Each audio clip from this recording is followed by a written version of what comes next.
de l'univers et en Christ, son Fils unique né de Dieu par l'Esprit Saint.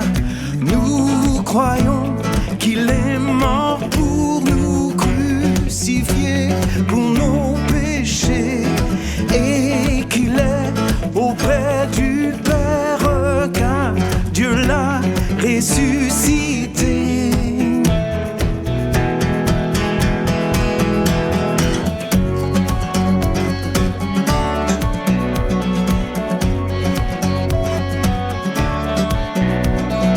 Nous croyons qu'il répand sur nous son esprit avec ses dons. Notre Dieu, par sa parole, nous envoie vers les nations. Il revient avec puissance pour juger sa création. Tout genou pliera devant lui, hommes et anges confesseront.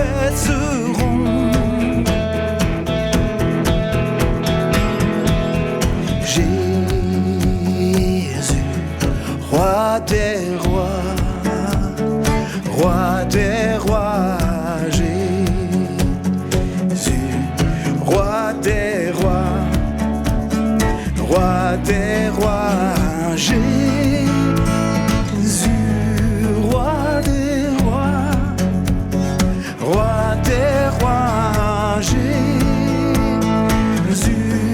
roi des rois, roi des rois.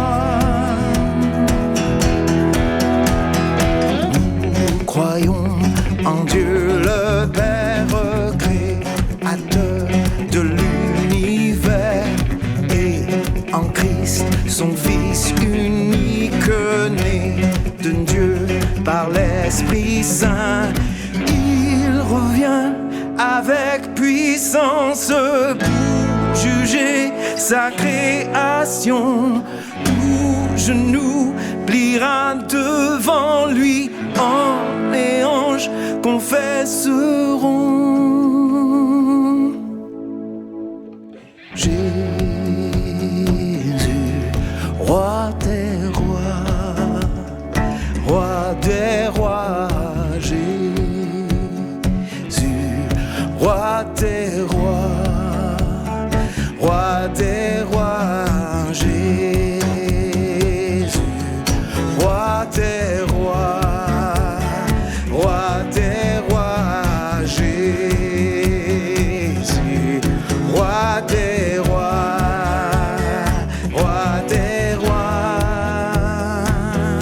Ton nom est tout puissant, ton nom est tout puissant, ton nom est tout puissant, ton nom est tout puissant, ton nom est tout puissant, ton nom est tout puissant, ton nom est tout puissant, ton nom est tout puissant.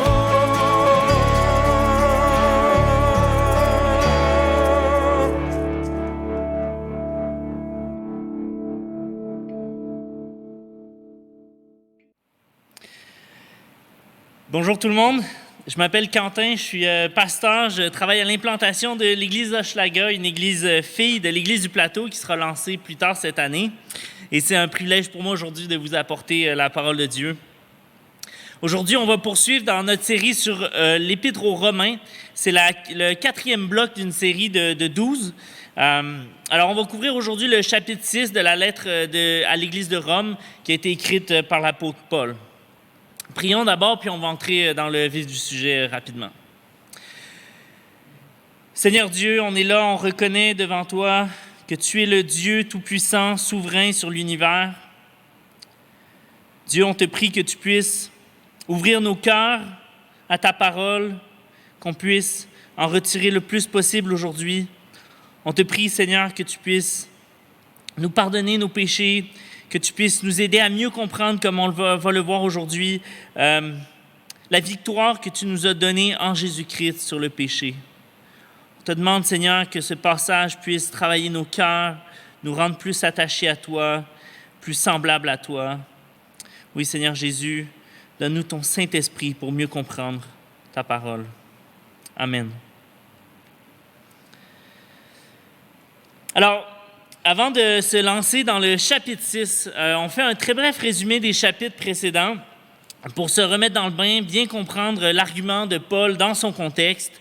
C'est ça. Donc, dans Romains 1, les versets 16 et 17, au tout début de la lettre, Paul nous dit que l'Évangile est la puissance de Dieu pour sauver tous ceux qui croient, parce qu'en lui est révélée la puissance de Dieu par la foi et pour la foi.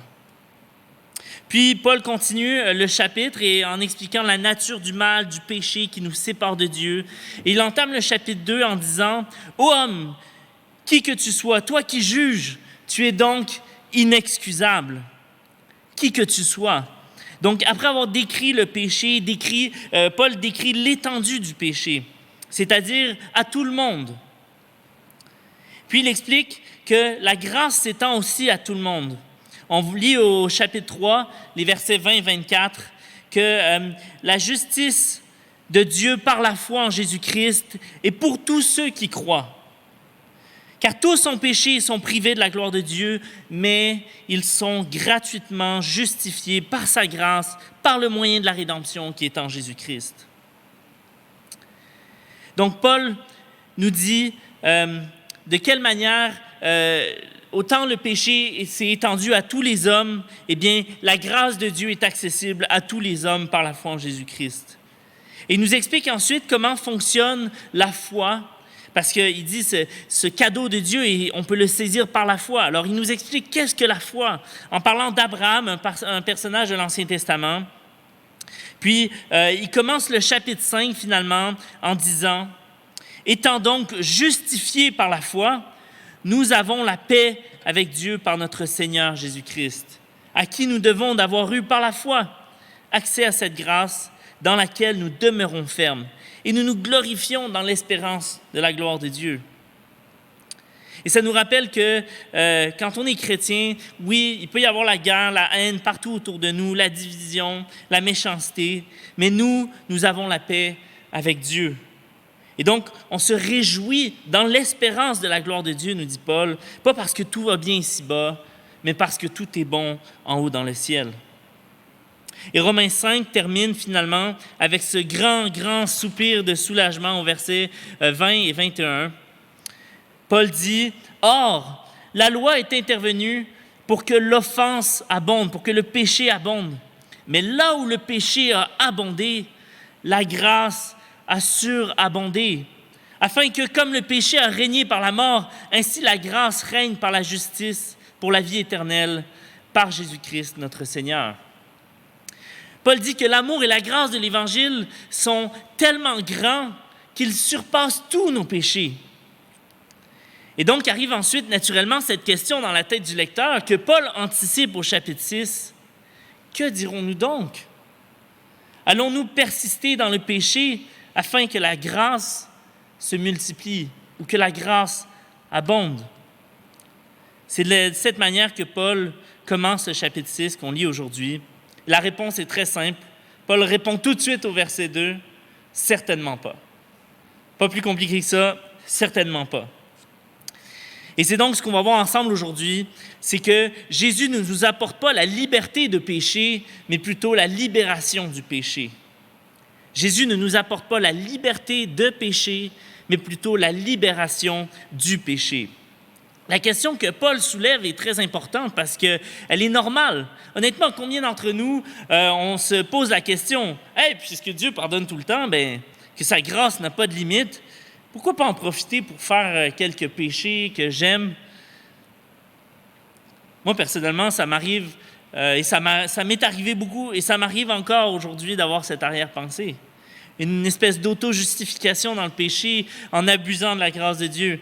Eh bien, le passage d'aujourd'hui nous aide à briser ce raisonnement mensonger qui, honnêtement, brise la vie de beaucoup de chrétiens. Alors, petite parenthèse théologique pour les nouveaux croyants, et en fait, un bon résumé, un bon rappel pour tout le monde. Je vais vous expliquer rapidement 2 erreurs du christianisme qu'on voit souvent. Ça va être utile pour la suite de notre passage aujourd'hui. Il y a une déformation de l'Évangile qu'on voit souvent dans les églises, qu'on appelle l'antinomisme, et il y en a une autre qui s'appelle le légalisme. Du côté des antinomistes, ils veulent que Jésus soit leur sauveur, mais pas leur Seigneur. Ils ne veulent pas que Christ règne sur leur vie. Donc, quelqu'un d'antinomiste, quand tu lui adresses le péché dans sa vie et que tu l'encourages à s'en repentir, il va citer plein de versets comme ceci. Il va souvent bien utiliser la parole et il va dire, oui, mais là où le péché abonde, la grâce surabonde. Romains 5, 21. Et il va dire aussi, mais la Bible dit qu'on ne peut pas perdre notre salut, donc c'est pas grave si je fais des péchés. Dieu pardonne nos péchés passés, présents, futurs, on l'entend souvent celle-là, parce que Jésus est mort pour moi, donc c'est pas important que je continue de pécher après ma conversion. Ou alors encore, Dieu ne change pas, Dieu ne changera pas d'avis, donc il ne m'enverra pas en enfer si je suis sauvé maintenant. Et donc ça revient à dire, Jésus est mon sauveur, mais pas mon Seigneur. Moi, j'ai vécu comme ça plusieurs années. Je n'avais pas encore très bien compris l'Évangile et je croyais à ce que j'appelle aujourd'hui l'Évangile passeport, cette idée que Dieu nous sauve juste pour le salut, pour la vie éternelle, mais qu'ici sur terre, on fait un peu ce qu'on veut. Mais ça a été très dommageable et c'était un mensonge, en fait. De l'autre côté, on a les légalistes. Eux, ils veulent que Jésus soit leur Seigneur, mais pas trop leur sauveur. Ils veulent se sauver eux-mêmes par leurs actions. Ou souvent, ils vont dire, ils croient au salut par la foi, mais après ça, pour marcher avec Dieu, là, tout repose sur eux. Ils ont tellement peur de l'antinomisme qu'ils vont complètement dans un autre extrême. Et puis, souvent, ça va être des églises où on entend, il n'y a pas le droit de film ou pas de danse, pas de musique en 4/4, ça je l'ai déjà entendu parce que c'est le rock'n'roll qui a amené ça, puis ça peut t'inciter à danser. Pas d'alcool, évidemment, puis là on va déformer des passages, on va dire que Jésus n'a pas transformé de l'eau en vin, mais en jus de raisin. Pas de ci, pas de ça, patati patata, pas de batterie dans la louange, pas de jeu de cartes, pas de pantalon pour les femmes, etc. Et donc, ce qui arrive, c'est que quand tu parles de la grâce de Dieu, il y en a qui vont s'en faire une excuse pour vivre dans le péché et pas se soumettre à Dieu. Ils abusent de la grâce. Et de l'autre côté, tu en as qui voient ça et qui trouvent que trop parler de la grâce, c'est dangereux. Ils sont contrariés que les autres agissent ainsi. Et donc, ils vont ajouter plein de lois supplémentaires pour être sûr qu'on se tient très loin de la ligne. Et ça ajoute des tonnes de traditions humaines et c'est insupportable. Mais l'Évangile n'est ni l'un ni l'autre. L'Évangile n'est même pas au milieu entre les deux. L'Évangile n'est pas un mélange avec un peu d'antinomisme, puis un peu de légalisme, un peu de péché, un peu de culpabilité. Et puis si tu as un bon équilibre avec ces 2 ingrédients-là, c'est le vrai Évangile. Non, pas du tout. L'Évangile est dans une autre classe, une classe à part. L'Évangile nous dit que ce qui nous garde loin du péché, ce n'est pas plus de règles ou moins de règles, mais une meilleure relation d'amour avec Jésus. Ce ne sont pas les lois qui comptent, c'est ta relation avec Jésus. Et d'ailleurs, c'est ce que Jésus nous a résumé d'une certaine manière quand on lui a demandé « Seigneur, quel est le plus grand commandement? Quelle est la plus grande règle? » Et Jésus a répondu « Tu aimeras le Seigneur ton Dieu de tout ton cœur, de toute ton âme, etc., et ton prochain comme toi-même. » Et il dit « Quand tu fais ces 2 choses-là, quand tu aimes Dieu et tu aimes ton prochain, eh bien, tu as accompli toute la loi et les prophètes. » C'est ce que l'Évangile nous dit. Augustin disait « Aime Dieu et fais ce que tu veux. » Et beaucoup d'antinomistes se sont servis de ça pour justifier une vie de péché. Mais en fait, Augustin est en train de dire « Si tu te soucies d'abord de ta relation avec Dieu et d'aimer Dieu, le reste, toutes les lois, les règles, la moralité, etc., va suivre naturellement. Tu vas les désirer parce que tu vas aimer Dieu. » Tu vas faire bien plus par amour que par peur. Tu vas faire bien plus pour une relation que pour des règles. Et quand tu as une bonne relation avec Jésus, tu réalises que Jésus ne nous apporte pas la liberté de péché, mais plutôt la libération du péché. Donc, première chose aujourd'hui, notre relation avec Jésus. Notre relation avec Jésus va déterminer notre rapport avec le péché. Il faut donc faire de celle-ci une priorité.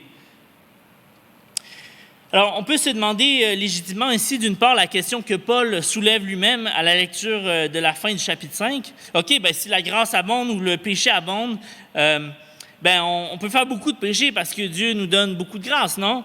Mais même avant cette question, on peut se demander comment ça se fait que Paul parle du péché dans la vie des chrétiens. Si vous vous rappelez le message de Brad la semaine passée, il a beaucoup parlé du caractère représentatif de Jésus pour nous. Le fait que Jésus nous représente devant Dieu et que par la foi en lui, eh bien, sa vie parfaite est la nôtre. Sa victoire sur le péché est la nôtre.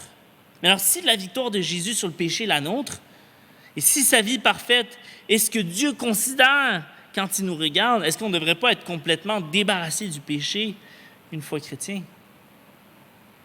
Eh bien, la réponse, c'est oui et non.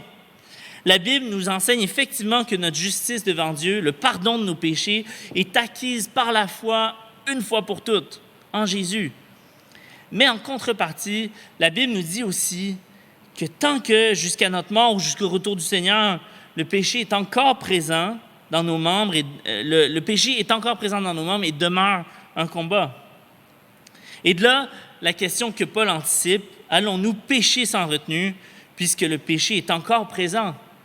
Parce que la grâce surabonde, on sera toujours pardonné. Il y a parfois des chrétiens qui sont plus intéressés par la liberté de péché que par la libération du péché, malheureusement. Et ici, je fais une petite parenthèse, je m'adresse particulièrement aux jeunes, les ados, les jeunes adultes, particulièrement ceux qui auraient grandi dans l'Église, connu l'Évangile depuis qu'ils sont enfants. Je sais qu'arrive un temps, au secondaire ou à ta sortie du secondaire, des fois quand tu quittes chez tes parents, tu t'en vas habiter en appart pour la première fois, là tu vas commencer à rencontrer toutes sortes de monde, tu prends beaucoup plus d'autonomie, tu n'es plus dans la même église que tes parents, tu ne fréquentes plus les mêmes personnes que tes parents, et tout d'un coup, tu vas voir que le monde chrétien est large, hein? Et puis t'en as qui marchent vraiment avec Dieu, t'en as qui ne marchent pas vraiment avec Dieu, t'en as qui sont légalistes, t'en as qui sont dans l'Évangile, puis t'en as qui sont antinomistes. Et tout ça va avoir des conflits, beaucoup de conflits intérieurs que tu vas vivre. Moi, je l'ai vécu vraiment beaucoup. Et puis, je me suis mis à me poser des questions, puis à essayer de trouver des justifications bibliques. À la rigueur, je les ai trouvées quand je les voulais, pour essayer de justifier des choses comme l'excès d'alcool, la consommation de drogue, la fornication, toutes sortes de choses. Et tu vas voir que tu vas même trouver beaucoup de gens qui vont se dire chrétiens et qui vont bibliquement se justifier là-dedans avec une forme d'antinomisme. La tentation est vraiment forte. Et c'est particulièrement à votre âge, comme ado, comme jeunes adultes, qu'il faut saisir l'Évangile. Sinon, ça va être difficile. Vous allez facilement faire des décisions que vous allez regretter. Rappelle-toi, quand tu as une bonne relation avec Jésus, tu réalises que Jésus ne nous apporte pas la liberté de péché, mais plutôt la libération du péché. Et donc, Paul va s'attarder ici d'abord à décrire la nature détaillée de notre relation avec Jésus. Parce que plus un croyant comprend la nature de sa relation avec Jésus, plus son rapport avec le péché va changer. Pas au plan éternel, parce qu'on le sait, devant Dieu pour l'éternité, on est justifié par la foi en Jésus et ça ne changera jamais. Mais plutôt au plan quotidien, je dirais. Ici sur terre jusqu'au retour de Christ. Comment est-ce qu'on lutte avec le péché qui demeure une réalité malgré notre foi en Jésus? Alors lisons ensemble les versets 3 à 5. Ignorez-vous que nous tous qui avons été baptisés en Jésus-Christ, c'est en sa mort que nous avons été baptisés. Par le baptême en sa mort, nous avons donc été ensevelis avec lui, afin que, comme Christ est ressuscité par la gloire du Père, de même nous aussi nous menions une vie nouvelle. En effet, si nous avons été unis à lui par une mort semblable à la sienne, nous le serons aussi par une résurrection semblable à la sienne. Paul nous parle ici de ce que plusieurs théologiens appellent le mystère de l'union à Christ ou le mystère de l'identification à Christ. Récemment, on a baptisé plusieurs personnes et je vous avais expliqué une fois rapidement lors du baptême d'Éric et Jenny, début mai, La Bible nous enseigne que l'acte du baptême, c'est l'immersion d'un croyant dans l'eau. Et pourquoi? Qu'est-ce qu'on dit souvent? On dit que le baptême est un geste visible pour représenter une réalité invisible qui s'est passée spirituellement en nous. C'est quoi cette réalité? C'est notre union à Jésus-Christ. Le fait que quand on place notre foi en Jésus, on s'identifie à lui, on devient spirituellement uni à lui. Alors qu'est-ce qu'on fait? On prend la personne et on la baptise, on la trempe dans l'eau au nom du Père, du Fils et du Saint-Esprit. Et qu'est-ce qu'on fait dans ce temps-là? La personne est en train de dire, moi, spirituellement, je suis uni à Christ désormais. Je suis uni à sa mort, à son ensevelissement, à sa résurrection et à sa vie. Et c'est exactement ce que Paul vient de nous dire dans les versets 3 à 5. Cette réalité, le fait qu'on puisse s'identifier à Jésus, est quelque chose d'absolument fascinant et qui nous parle de manière puissante de l'amour de Dieu pour nous. Parce que, pensez-y, en Jésus, Dieu s'est identifié à nous, les êtres humains. Dieu s'est fait homme en la personne de Jésus-Christ et grâce à ça, nous, des êtres pécheurs, on peut s'identifier à Jésus pour le pardon de nos péchés. Dieu s'est identifié à nous pour qu'on puisse s'identifier à lui. Et pour continuer un peu avec l'illustration de l'équipe de hockey à Brad la semaine passée, une équipe de hockey, les gens dans la ville peuvent s'identifier à l'équipe de hockey si d'abord l'équipe de hockey s'est identifiée à leur ville. Si l'équipe de hockey, quand tu dis « Ah, moi je prends pour cette équipe, vive Montréal », puis l'équipe de hockey est comme « Ben non, nous on représente Toronto », ben ça marche pas. T'es pas trop justifié de t'identifier comme Montréalais spécifiquement à une équipe de Toronto. D'abord, l'équipe s'identifie à la ville et ensuite la ville s'identifie à l'équipe. Et avec Dieu, c'est un peu la même chose. Maintenant, qu'est-ce que tout ça, ça vient faire avec notre capacité à pécher ou à ne pas pécher au jour le jour en tant que chrétien? Bien, rappelle-toi, quand tu as une bonne relation avec Jésus, tu réalises que Jésus ne nous apporte pas la liberté de pécher, mais plutôt la libération du péché. Et c'est pour ça que Paul nous parle au verset 4 de mener une vie nouvelle. Il nous dit qu'une fois qu'on comprend notre union avec Christ, on va être capable de mener une vie nouvelle. Quand on comprend bien notre relation avec Jésus, comme la Bible nous l'enseigne, on a beaucoup plus de leviers pour lutter contre le péché. Et c'est pour ça que, et ensuite, on lit dans les versets 5 à 8, « En effet, si nous avons été unis à lui par une mort semblable à la sienne, nous le serons aussi par une résurrection semblable à la sienne. » D'ailleurs, c'est dans l'Évangile de Jean, Jésus nous parle tellement souvent de comment est-ce que lui est un avec le Père et comment nous, on devient un avec lui quand on est unis à lui. C'est vraiment une union complète. Et c'est une réalité spirituelle. C'est comme, en ce moment, ma femme, elle est chez nous, dans Hochelaga, moi je suis ici sur le plateau en train de prêcher. Et pourtant, Talina et moi, nous sommes une entité. On est un couple marié. Et la Bible nous dit que par le mariage, l'homme et la femme deviennent une seule chair. Eh bien, c'est la même chose avec Jésus. Même si Jésus n'est pas là physiquement avec toi, même s'il n'y a pas une fusion corporelle de Jésus et toi, par la foi en Jésus, tu deviens spirituellement uni à lui. Je continue verset 6. « Nous savons que notre vieil homme a été crucifié avec lui, afin que le corps du péché soit réduit à l'impuissance, et qu'ainsi nous ne soyons plus esclaves du péché. En effet, celui qui est mort est libéré du péché. » Celui qui est mort est libéré du péché. Pour faire encore un bref parallèle avec Brad, la semaine passée, qui nous parlait de Adam, comment, comme représentant de toute l'humanité qui a choisi de se rebeller contre Dieu. Eh bien, ce que Paul nous dit ici, c'est que celui qui choisit de vivre comme Adam, sans Dieu, est condamné à mourir avec Adam. Mais celui qui choisit de mourir avec Christ, en s'identifiant à lui, est destiné à vivre avec lui. Celui qui choisit de vivre comme Adam est condamné à mourir avec Adam. Celui qui choisit de mourir avec Christ est destiné à vivre avec lui.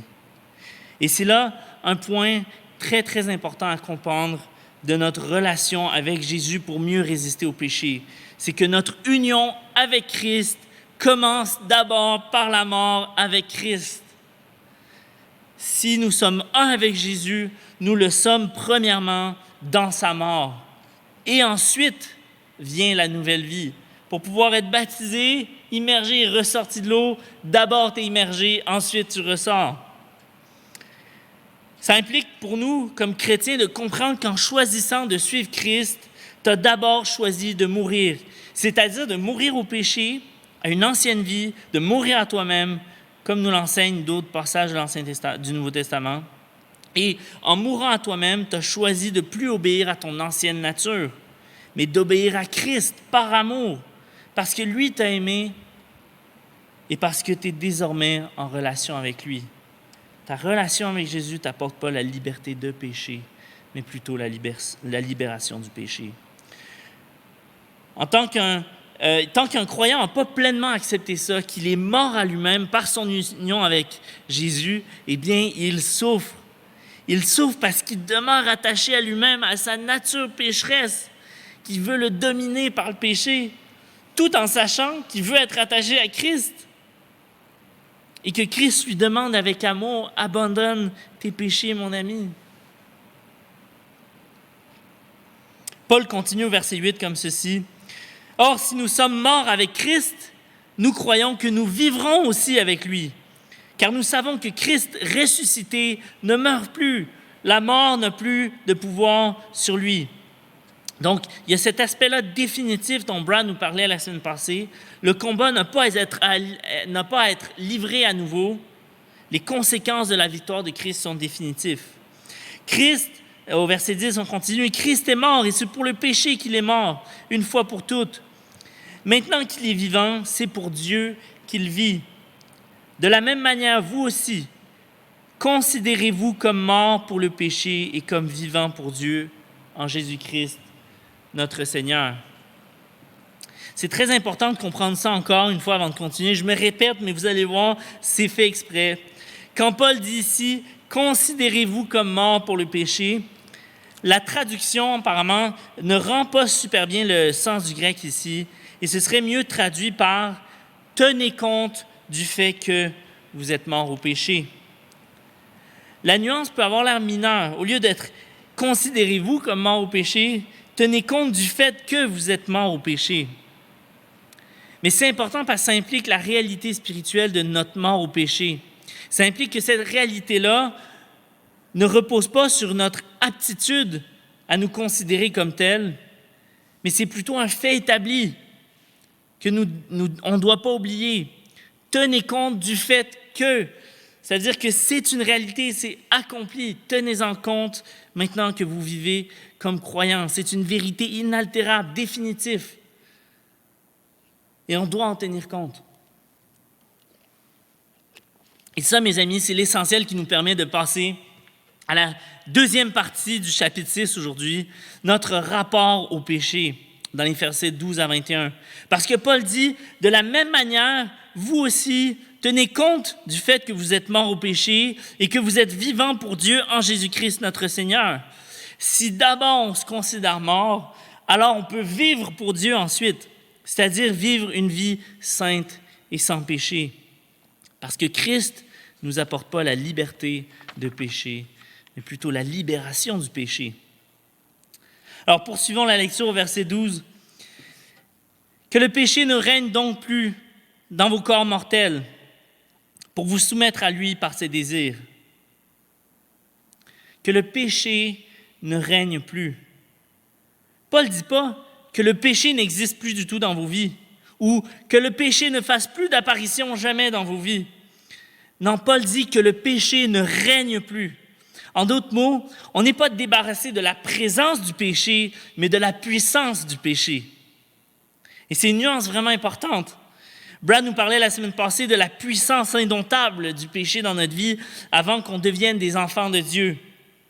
Et donc, en sachant que le péché a perdu sa puissance ou son pouvoir, mais qui demeure quand même présent, eh bien, on doit garder deux choses à l'esprit.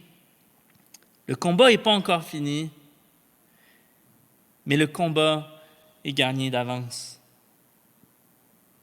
Paul continue au verset 13.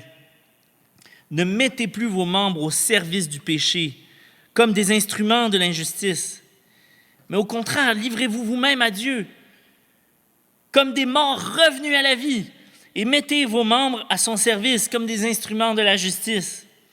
En effet, le péché n'aura pas de pouvoir sur vous. » Pas aucune présence, mais pas de pouvoir sur vous, puisque vous n'êtes plus sous la loi, mais sous la grâce.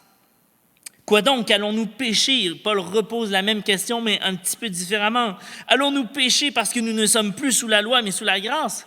La première, c'était, est-ce qu'on va pécher parce que la grâce abonde? Maintenant, il dit, est-ce qu'on va pécher parce qu'on est sous la grâce et non sous la loi? Et encore la même réponse. Paul dit, certainement pas. Certainement pas.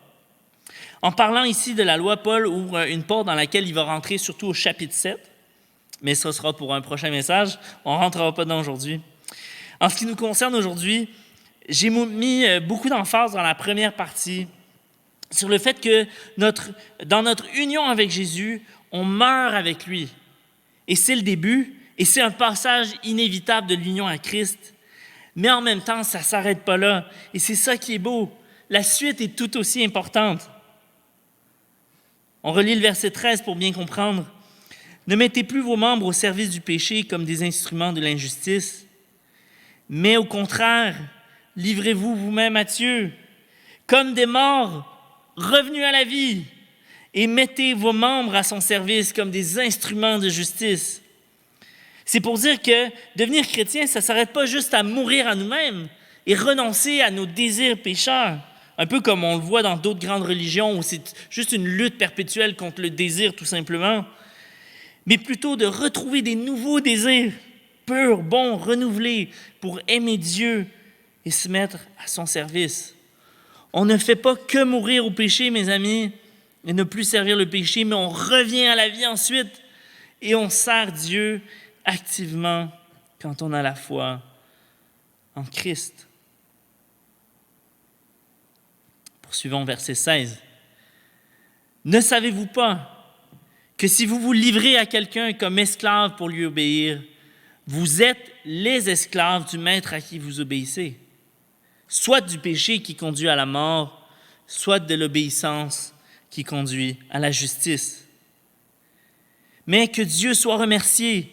Alors que vous étiez encore esclaves du péché, vous avez obéi de tout cœur au modèle d'enseignement auquel vous avez été confiés. Paul dit « Merci Seigneur que vous êtes devenus chrétiens, que lorsque vous étiez dans vos péchés, à l'entente de l'Évangile, vous vous êtes tournés vers Dieu. » Et j'en profite pour dire merci Seigneur pour toute l'Église du Plateau, pour chaque croyant qui est ici.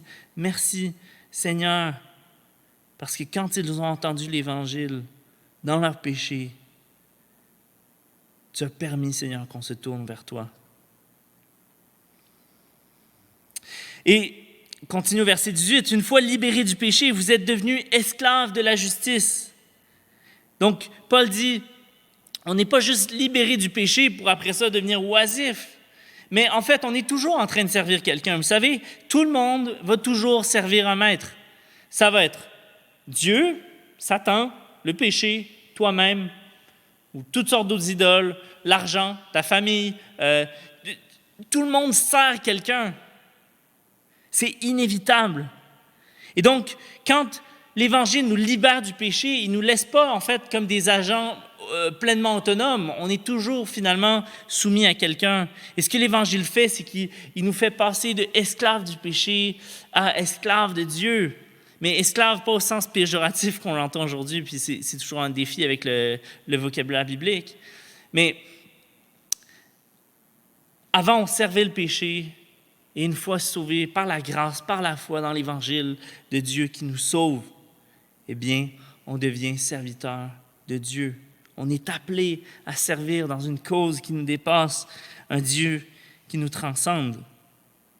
Verset 19, « Je parle à la manière des hommes à cause de votre faiblesse naturelle, de même que vous avez mis vos membres comme esclaves au service de l'impureté et de l'injustice pour arriver à plus d'injustice.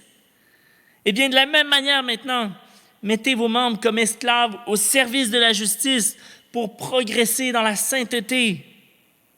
On est appelé à quelque chose et pas juste à une liberté oisive. En effet, lorsque vous étiez esclaves du péché, vous étiez libres par rapport à la justice. Quels fruits portiez-vous alors? Des fruits dont vous avez honte aujourd'hui, car leur fin, c'est la mort.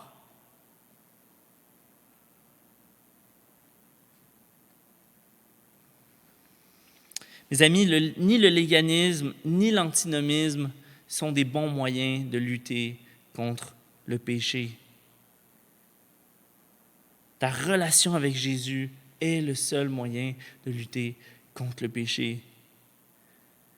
Parce que ta relation avec Jésus t'apporte la liberté, non pas la liberté de péché, mais plutôt la libération du péché. Ce n'est pas plus de règles, ce n'est pas moins de règles qui vont te libérer du péché. C'est une relation approfondie avec Jésus-Christ.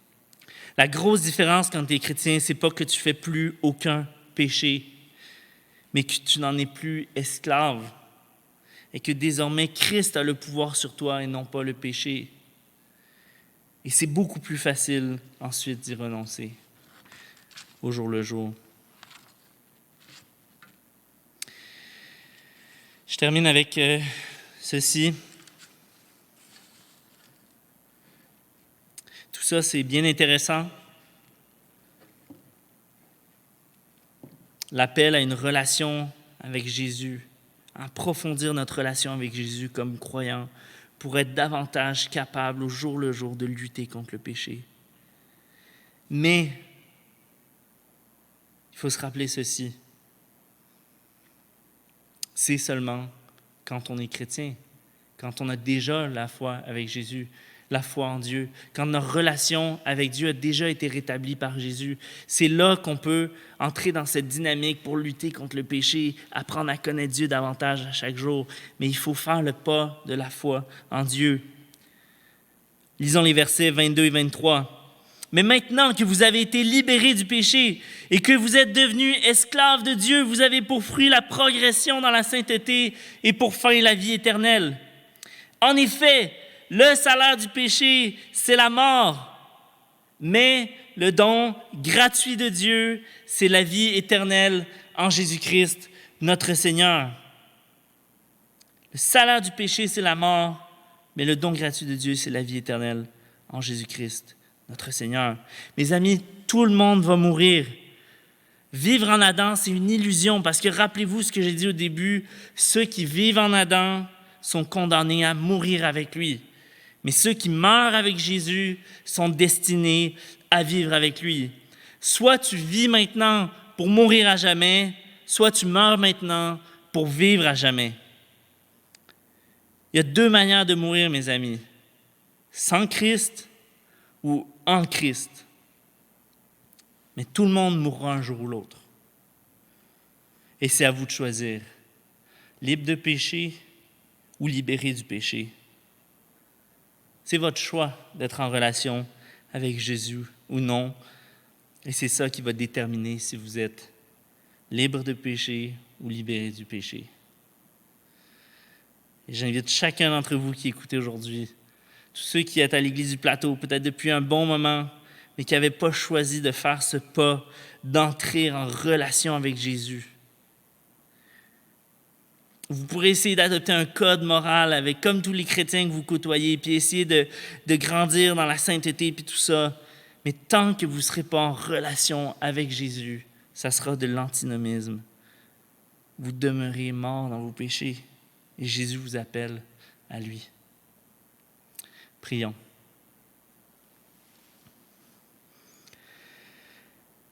Seigneur Jésus, merci pour ce passage, Romains 6. Merci pour cette lettre si puissante que tu nous as léguée, Seigneur. Comme disait Brad la semaine passée, comme un des plus grands ouvrages de toute l'histoire, Seigneur. Pas seulement de l'histoire chrétienne. Quelle puissance dans cette exposition de l'Évangile. On te prie, Seigneur, que tu puisses nous aider à mieux comprendre notre relation avec toi. pour qu'on puisse avoir davantage de levier dans notre lutte contre le péché au quotidien. Merci Seigneur parce qu'on ne lutte pas contre le péché pour être accepté de toi, mais parce qu'on se sait déjà accepté de toi et parce qu'on t'aime Seigneur et on veut t'aimer plus, t'honorer, te servir. Et je te prie pour tous ceux qui écouteraient ce message ce matin, Seigneur, et qui n'ont pas fait ce choix d'entrer en relation avec toi. Alors, je te prie, Seigneur, que maintenant tu puisses leur donner le courage de la foi, Seigneur, que tu puisses les inviter à se tourner vers toi, à te donner le contrôle, Seigneur, à régner sur leur vie à la place du règne du péché, qu'ils puissent entrer dans une vie nouvelle, dans leur union à Christ. Seigneur Jésus, merci pour ta grâce qui surabonde. Que ton nom soit béni. Amen.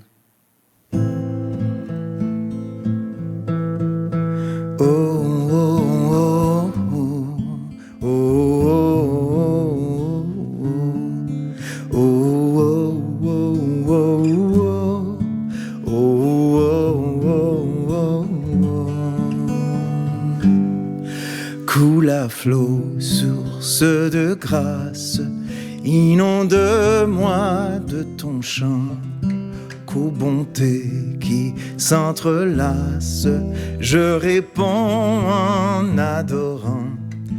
Enseigne-moi l'un des psaumes entonnés dans les lieux saints.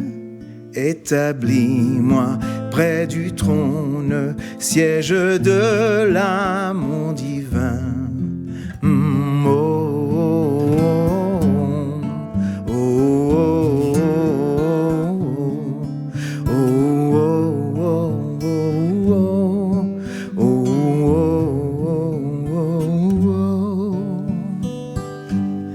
C'est ta grâce qui m'a sauvé, qui me conduit chaque jour. Et par ton soutien, oui, je sais, j'entrerai dans ton séjour. Étranger, Jésus m'a trouvé, errant loin des cours de Dieu. Lui qui délivre du danger m'a racheté pour les cieux. Oh,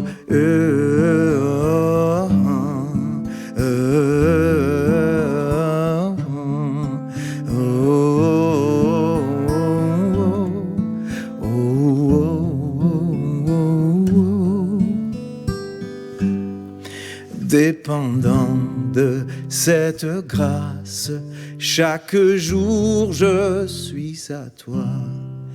Que ta bonté ne se lasse d'attiser ma faible foi. Prends à chuter, je le ressens, à trahir le Dieu que j'aime. Voici mon cœur, je te le tends, jusqu'au ciel qu'il t'appartient. Oh, oh, oh.